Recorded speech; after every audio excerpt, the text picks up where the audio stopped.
Should have some heavyweight action coming up next. Knife Didier versus wikus ludeke. Knife Didier, who comes off that fantastic performance against Ruamani here a couple of months ago. Remember that big one, that big uppercut? Correct. Put Ruamani down. That brought the crowd to its feet. Really, literally injected excitement into the crowd. Knife Didier is a hard puncher. He's got those thunderous punches. I mean, bone-crunching power from that guy. Okay, let's have a look at the record there. Big man restless. Hasn't won in 4 contests against the Knife. A record of 6 wins, 2 losses, and no draws. I know the promoter actually said wikus ludeke is going to cause an upset here today. You never know, this is boxing. But let's over to our MC, Richard and Tar, who's going to introduce both fighters for us. And ladies and gentlemen, time now for another exciting bout, this time in the heavyweight division. 4 rounds of boxing. Ladies and gentlemen, turn your attention to the stage and let's welcome the first fighter fighting out of the red corner, a big heavyweight known as the Big Restless, weighing in at 113 kg, wearing the black and white trunks. A big round of applause for wikus ludeke.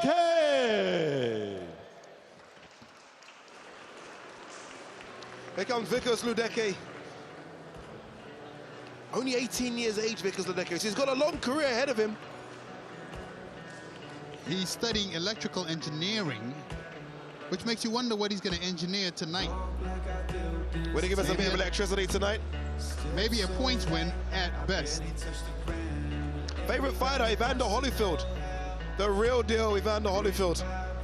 Again, though, only young, so we need to get a couple of wins together, get that confidence. You never know what will happen. And ladies and gentlemen, his opponent fighting out of the blue corner, really needing no introduction in South Africa. He's all the way from the DRC, wearing 111 kg. A big round of applause for Knife Didier. You know, I honestly think with Knife, and look, Kwese Sport viewers would have seen him a few times. He's been on a lot of our shows. I think there's something in this guy. I think this guy, look, he's only lost to Ruan Vissa, which is no embarrassment. He's improving all the time. I think he's getting his weight down as well. I think he looks better on the scales. And again, I think he's coming off that career best performance last time out against Kazita Ruamani, which gave him super confidence. And I think he's only a couple of wins away from fighting for a title. I really do. I saw him earlier. He looked so good. He's come down in weight. He looks sharp. And I expect that he's going to perform tonight. There's a look of determination and confidence in his eye.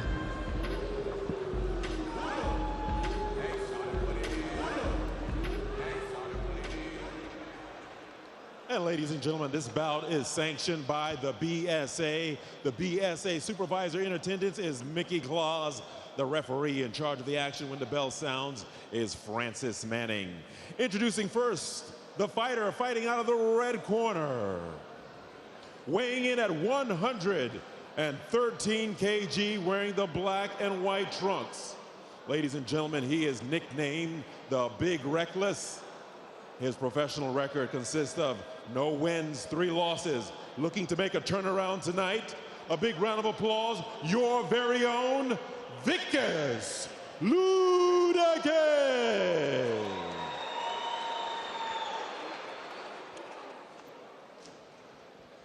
And his opponent fighting out of the blue corner, weighing in at 111.35 kg, wearing the orange and black trunks. Ladies and gentlemen, his professional record is an outstanding one, consisting of 6 wins, 2 losses, 4 big wins by way of knockout. A big round of applause for the one, the only, Knife Didier.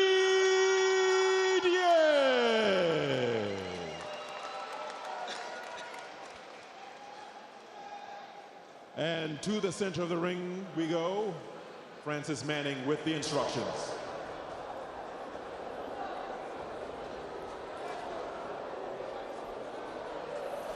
Okay, boxers, I spoke to you guys in the dressing room.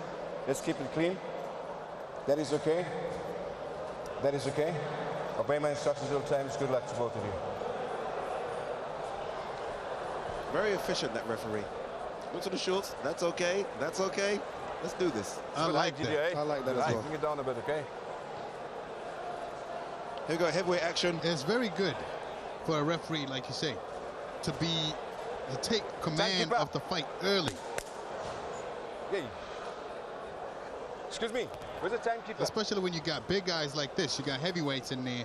Anything goes.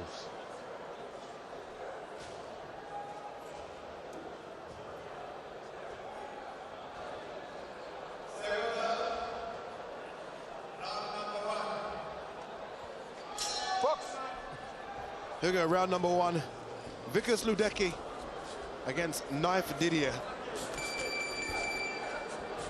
I have a feeling that this one might not go to the second round. Could be wrong.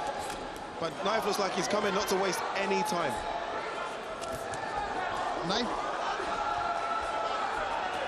Knife is head hunting very early. Oh, big cut as well on the eye of Wikus Ludeke already. Already cut there, Wikus, and that's just going to spur Knife Didier on to really get my referees having a look at this cut as well already. Oh, it's a nasty one. This fight could be over. It's in a bad place. In a very, very bad spot. The blood's just going to trickle into his eye here. Exactly.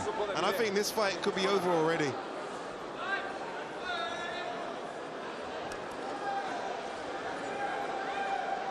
Yeah, when you get cut that early, it puts a lot of doubt in your mind if you really want to go ahead. Yeah, again, I mean, he got caught with a few big shots early as well. Yeah. So, again, the cut just adds to that.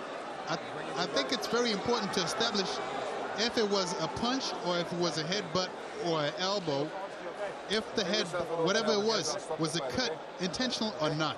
I think referee's going to let this one go. Look, if you're going, I think he gave him a little warning saying, look, if you get caught again, I'm going to have to let the fight go. Wikus is shaking his head. He's very upset as well.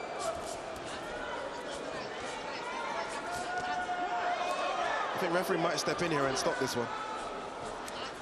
Big shot. Cuts just open up straight away. Getting caught with big shots.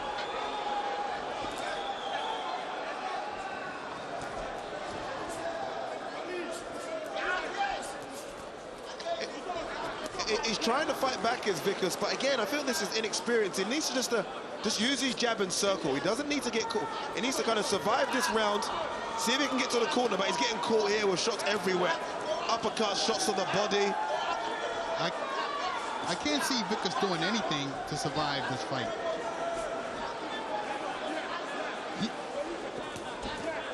He's got no tools whatsoever to defend himself against Knife. You know, this is really the kind of fight that the referee should stop, I think, in the next round, if not this round. Yeah, I don't think Wikus wants to be here anymore. I think the referee's going to step in any time. Oh, big shot. Wikus landed one there as well, though. He landed one clean. Knife's got to be careful.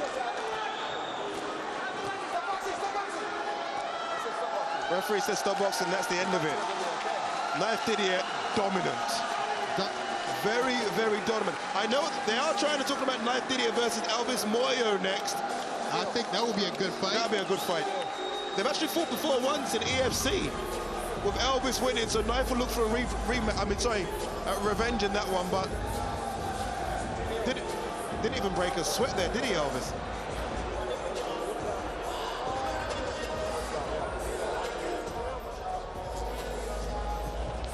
Let's have a look at that punch that caused that early cut. Let's have a look if we can see.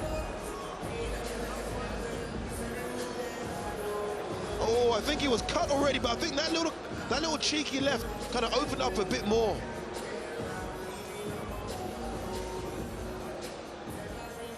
It's going to be very difficult, isn't it? You're 4 fights in, you haven't won a fight yet. You're only 18 years of age, and then you get that cut. That must be very difficult to take. You know, this is the kind of thing that makes you doubt if you really want to continue with boxing. I don't know if he's really got the motivation, you know, because he's got a good education. He could exploit that. Yeah, I know, I understand what you mean. Look, he's not 1 in 4. Obviously, that means now it'll be not 1 in 5. But I did think it was a big step up in fighting Knife Didier for him, to be honest. I don't want him to be so demotivated because Knife Didier is a good fighter. Knife Didier is a guy that I think will go on to title fights. So it's a difficult one. I guess he's going to have to really speak to his managers, his trainers, and, like you say, decide if he still wants to continue boxing. Exactly. Personally, I don't think he should.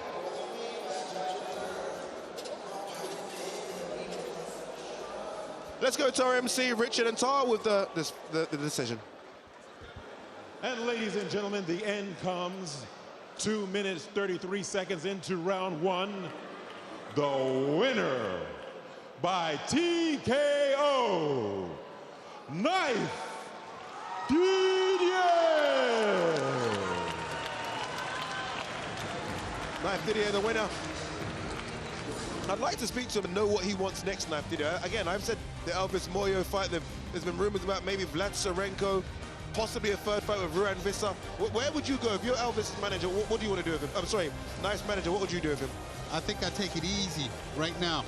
I keep giving him guys that are a little bit stronger, guys that are a little bit tougher, a bit more seasoned, just so he could build up the experience and get more rounds. But I wouldn't rush to put him in with big, tough guys yet.